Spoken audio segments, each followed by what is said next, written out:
নওগাঁয় ব্যবসায়ী সুমন হত্যা মামলার প্রধান আসামি বুলবুল হোসেনকে গ্রেফতার করেছে পুলিশ।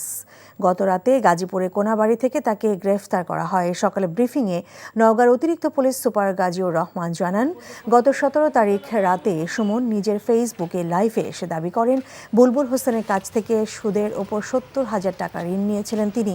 সেই টাকা চক্রবৃদ্ধি হারে 10 লাখ হয়ে যায়। সেই টাকার জন্য সে তাকে হত্যার হুমকি দেয়। এ ঘটনার পর থেকে বুলবুলকে গ্রেফতারের জন্য বিভিন্ন জায়গায় অভিযান চালায় পুলিশ। পরে তথ্য প্রযুক্তির মাধ্যমে অবস্থান নিশ্চিত করে তাকে গ্রেফতার করা হয়। হত্যার দায় স্বীকার করেছে বুলবুল।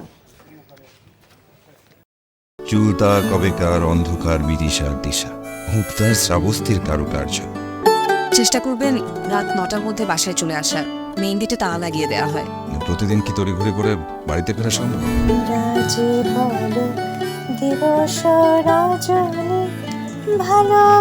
একটা কথা বলতে চাই, তুমি ভীষণ সুন্দর গান করে। প্রেম পেরোলো অনেকগুলো মাস, ভালোবাসা মেখে আজ তুই অভ্যাস।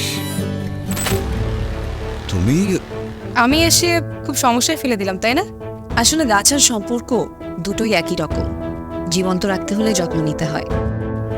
ভালোবাসার বিষয়টা আপেক্ষিক, এক একজনের কাছে এক এক রকম।